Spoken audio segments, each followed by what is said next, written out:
Om Shanti. Today I was thinking that in Satyug we are naturally pure, naturally loveful, peaceful, happy. And here it takes so much effort to maintain a state of love or peace or purity for one full day. And Mama in the Murli today explains that it definitely requires a lot of hard work to be stable in the stage of soul consciousness and to imbibe divine virtues. So, if we look at what Mama is trying to say is, soul consciousness is the key. So in Satyug, we are naturally soul conscious because we have created that stage now. And because of that stable state of soul consciousness, we are always loveful, happy, peaceful, because that is how a soul conscious soul is.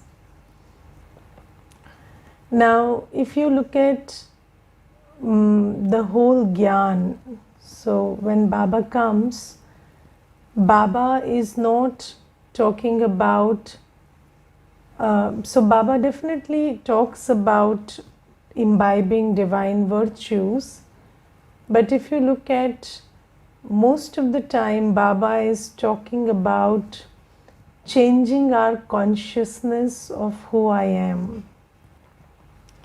So every day in the Murli, Baba is reminding that he is Shiv Baba, and he is Shiv Baba is okay, but I am a Brahma Kumar Kumari, and I am the one who is originally Shiv Baba's child. In the soul world, I lived like a star, just like Shiv Baba, with the same qualities. And then here also Baba says, I have adopted you and you are like me. So you understand that you are like me and you are like your Alokik father, Brahma Baba. So if Brahma Baba is also a human and he is capable of being compassionate and pure and peaceful and happy all day, and he is able to transition from a human to an angel, and you are his children, he has adopted you, and he is giving you all that Shiv Baba is giving him. So if he has inherited Shiv Baba's property and he has become so pure, peaceful, compassionate, then why can't you become the same? So every day Baba is reminding us that you work on your consciousness of who you are, because that is where the problem lies. And I think so, there may be other ways also, but I think that whenever we have been told to change, we have been inspired to change ourselves, then usually the method of fear has been used. So you see that sometimes you just keep telling, do this, don't do that. So and you are a person of authority. So some amount of change comes through that. For example, if the government asks you to keep the vicinity clean, then you do it only when somebody is looking, and then at other times you don't do it, because that is about that authority looking at you or not looking at you. So if they are watching, you are careful. If they're not watching, you're not careful. So that happens. So this is one method. So, just on the level of behavior, asking somebody to change. And I don't think that's a very successful method. Then there is the fear of consequences. So, on a like on a practical level, we impose fines and all. So even that sometimes, there was one brother, he told me that now there is a fine on not wearing the mask. So I have decided that I would pay this much of fine every month and still not wear the mask. So these are the ways in which people prepare themselves for punishment also. So, monetary punishment, monetary fines don't work too much because people are not afraid to pay too much these days. And then there are other things like, the fear of death. Like in COVID, there was this fear that if you don't maintain the hygiene and the discipline, then probably you can die. So there is the fear of death. But if you look at what happened during COVID, then many people overcame that fear of death also. So, there was a situation in the US where everybody said that we will go out and we will go to the beach and we will party, and despite consequences we will do that. And the government had a tough time there. And then there is one sister, she's a US citizen, and she was asking me, so Didi, would you call this courage? So is it courage that these people are willing to go and keep their lives on stake and still, party and be on the beach? So is it about courage? Have they overcome the fear of death? So at that time I told her that, that fear is a vice. So fear is a vice, right? It's a vikar. And the nature of vices is one vice overpowers another vice.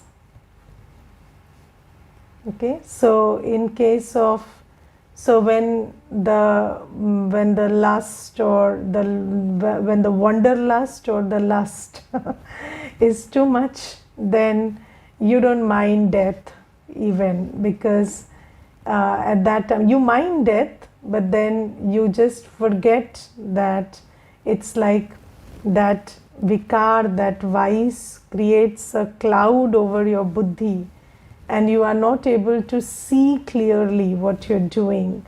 So your buddhi is not able to make the right decision because that vice has overpowered your fear of death at that time. But if have you seen somebody who shows this kind of a courage and then they actually meet the consequence?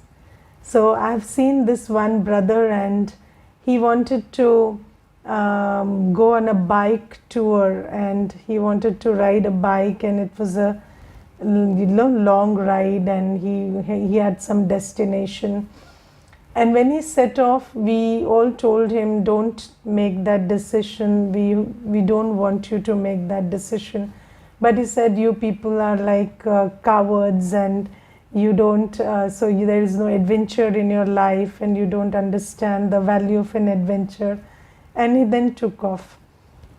And then after some days he met with an accident, and when he met with an accident, his words, his behavior were totally opposite of how he was speaking earlier. So they don't face the consequences with the same courage with which they plunge into the vice. So that is the nature of vice, when you are vicious. So when lust or, this greed or attachment or even wanderlust, when there is this temptation to go out and travel, then these desires, they take over your intellect, and then it feels like you are very courageous, but that's not courage. That's just desire taking its toll. And then, so this fear based, the consequences, then the fear of consequences, which is used as a deterrent to stop someone or discourage someone from some kind of behavior, doesn't work too much, because fear is a vice, and that vice can be overtaken by other vices. And if you look at the nature of vices, it is very interesting, because you see, you look at anger. So there is somebody who is who has a lot of anger issues, and then they have attachment. And when they have attachment, so they don't get angry to the one they are attached to, and they become very, very, so it looks like he's the most loving person around that child or around that person, but otherwise that person has a lot of anger issues. So the attachment has overcome the vice of lust, but vice of anger, but that doesn't mean that the anger is not there. Now once that very child hurts that person's ego, then you see the anger that comes out. So that's how it works. So one vice, sometimes you feel like you have overcome that vice because you are under the sway of another vice, but it is not like somebody has become free from vices. So using vices as a deterrent for negative action doesn't work too much. And that is why Baba doesn't tell us, even in the scriptures we are told, if you don't do this, or if you do this wrong karma, then you will go to they will kind of fry you in the cauldron. And so there are lots of things written in Garud Puran. And when I was a child, I once attended one sabha where they were reading the Garud Puran, and in that I clearly remember they said that tumhe tel ki kadai mein chhan denge. So I had that image that maybe they will fry me like this if I did something wrong. But the thing is, I didn't know what wrong not to do. So that was another problem. But yes, for petty things like don't lie and don't be late and all of that, I used that. So that image kind of deterred me for some time, but not very long, until I grew up, and then I started understanding that so there is this hedonistic approach to life that sets in after some time, that you have to be merry and you have to enjoy life. And when that sets in, then all these other things, they fade out. And then when Baba comes, Baba doesn't tell you these things. Baba doesn't say that for fear of punishment you don't commit sin, or you refrain from negative action because you will be fried in a frying pan. Nothing like that. Baba just every day reminds me who I am. And Baba says, you are sweet, you are pure, you are peaceful, you are a soul, you are God's child. Yes. Now if somebody asks you one simple question, why is God loveful? Yes. So what do you say? God is loveful because He is loveful. Not because of anything else. We know that God doesn't need an incentive to be loveful. God doesn't need a punishment to be otherwise. So God doesn't have to be discouraged from being not loveful, or God doesn't need an incentive to be loveful. So that is something we know about God, right? So we know that God is loveful, peaceful, happy, because that is who He is. And Baba says, I am just reminding you that you are also my child and you're just like me. Your design is peace, love, happiness. As easy as that, as simple as that. You don't need any incentive to be happy. You don't need anything to happen for you to be happy, or you don't need somebody to give you something to be loveful, or you don't need some incentive to be loveful. That's your nature. And Baba says you just have to come to that realization, because that realization has been lost somewhere in the way. And have you tried? So I'm sure you must all have tried, because most children of Baba are sitting here for some time. So have you tried just reminding yourself that I'm capable of love in this situation, and have you been able to be loveful at that time? Just this awareness that I can be loveful, I am loveful, I am peaceful, I am patient. I have that quality. Just that reminder, that realization makes you realize that you are capable of these virtues in any situation. So you see that soul consciousness and divine virtues are so connected.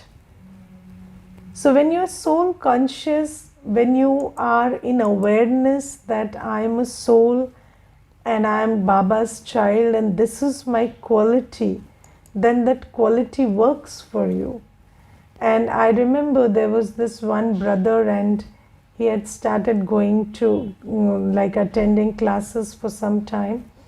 And then he told me, Didi, one day I just put a reminder, like in my phone, I had 24 reminders set, one for every hour. And when that alarm went off, I just reminded myself 5 times, or around 1 minute. I just sat in that awareness that I am a soul and I am separate from the body, and I am very light, and nothing from the body or from the environment around me sticks to the mind. So my mind is free, my mind is peaceful despite everything. And he said that I just practice this bodiless state. So I'm a soul free from the body or separate from the body.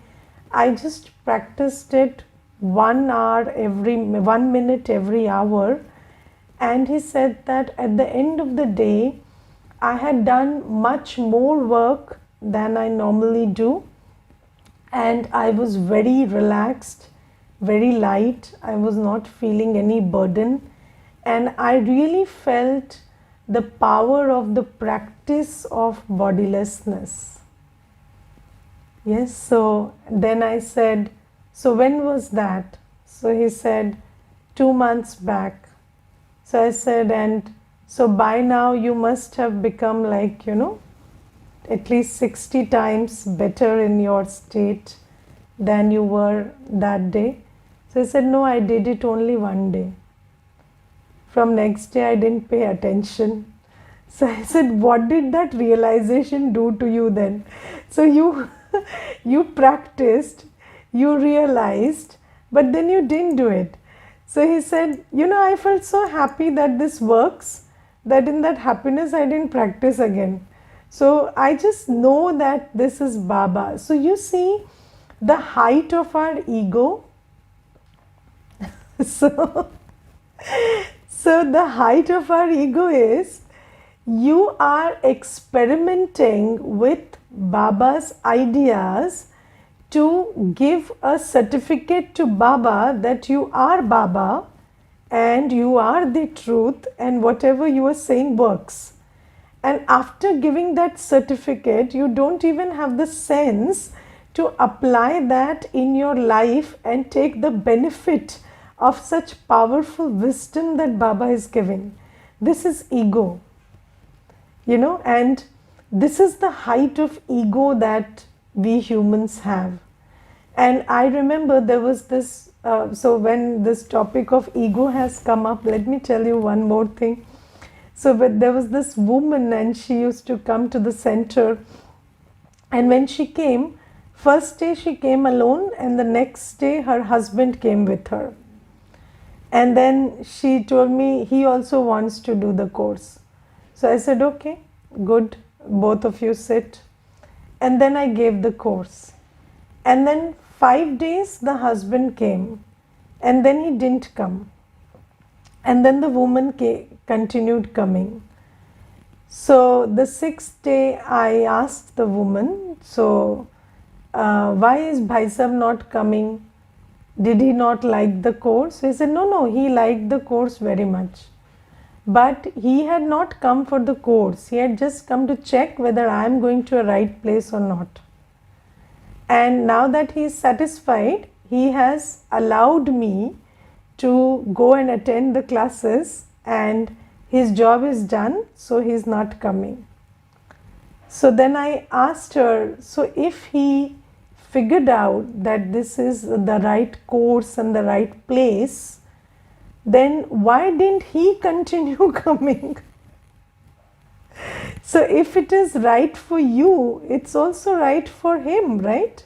But she said, no, he doesn't. So the place is right, the course is right, but he is also right. So he doesn't need a right place and a right course. And I am the one who has a problem, so I am coming. So do you look at the ego that people have? People come, so human beings have this inflated ego that they check whether God is the truth or not, whether God's teachings are true or not, God's place is right or not, but they don't have the sensibility to extract that which is right from the right place and imbibe in their life to make their life elevated. So Baba says that I am giving you the knowledge which can change your sanskar, which can change your life, which can change the world. So I gave you an example of, this practice of the bodiless state, and bodiless state is one information that Baba gives us. But then, very simple things, just reminding that I am a pure soul. When I was in the soul world, there was no body, there was no bodily need. In Satyug, Tretayug, for 2500 years, there was no physical desire despite having bodies. So I took 20 births, but in those 20 births, there was no physical desire. Why? Because I, the soul, was soul conscious. So if you just remind yourself that you are pure, you have lived, without, free from physical desires for 20 births, and you have been for 2 yugas, there was no physical desire, then today also you will realize that purity is your original religion. But Baba says, how much do we use this soul consciousness? How much do we practice this soul consciousness? How much do we stay in awareness that I am a soul and these are my basic qualities and I am like my Baba? So Baba is every day telling us to change the consciousness, because change at any other level is not permanent, it's not long lasting. But change at the level of consciousness is so final, so permanent, that once you shift that, so that's the shift we will be doing here, right? And then that shift will last for 2 yugas. So this is why in the Murli, Mama is explaining today that Gyan is given in 1 second, but creating a stable state of soul consciousness and imbibing divine virtues is what takes time. And this is the area where we have to focus. So we have to focus on creating a soul conscious stage. It's not like Hatha yoga. What is Hatha yoga? Punishing your organs for being mischievous. But no, you don't have to punish, you don't have to create fear of consequences. You just have to realize that I am that soul. And it takes time and effort, because until and unless you sit with yourself, you sit with the awareness that you are a soul, you sit with the awareness of your original qualities, and you sit with the awareness that you are a child of the Almighty, this shift cannot happen. So this maintaining this consciousness, staying in that awareness, that is what is yoga, and that is the effort that we have to make in this Sangam Yuga. So this is what Mama says in the Murli today. And then in the Murli, in the blessing, Baba talks about the double lock of Yad and Seva. So Baba says, if you don't want Maya to disturb you, then you must apply the double lock of remembrance and Seva. Now the thing is, what is the double lock of remembrance and Seva, and which door has it to be applied to? So which is the door which stays open? So I think that there are 2 major doors of Maya: time and thought. So Maya comes through free time and free thought. So, when your thought is free and your time is free, that's when Maya comes in. Have you seen that when you're busy, when you're doing work, at that time there is no Maya? Yes, only when you keep your mind open and keep your time free, that's when Maya comes in. So the double lock has to be applied there. So when there is time and thought which is free, then you engage it in remembrance and Seva.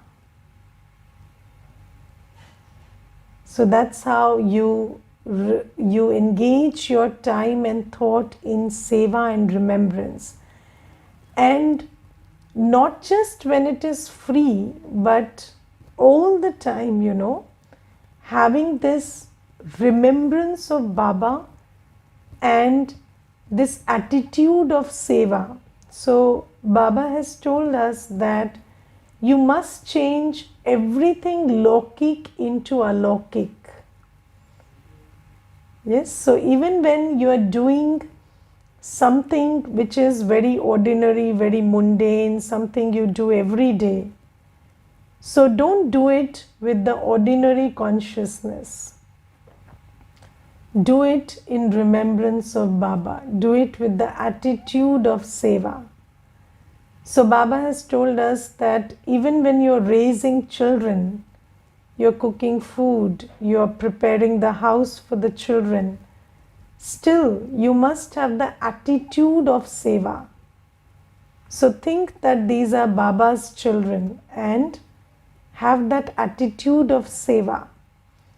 And when that attitude is there, that attitude of seva and that remembrance of Baba is there, then Maya doesn't come. So, even if the child doesn't listen to you, or even if something happens and, the child is not on the same page with you, you will not feel the disheartenment and disappointment and hurt that other people feel, because the door of Maya is coming through time and thought. And when you have engaged your time and thought with this attitude of seva and this, remembrance in the buddhi of Baba while doing everything, then you stay safe from Maya.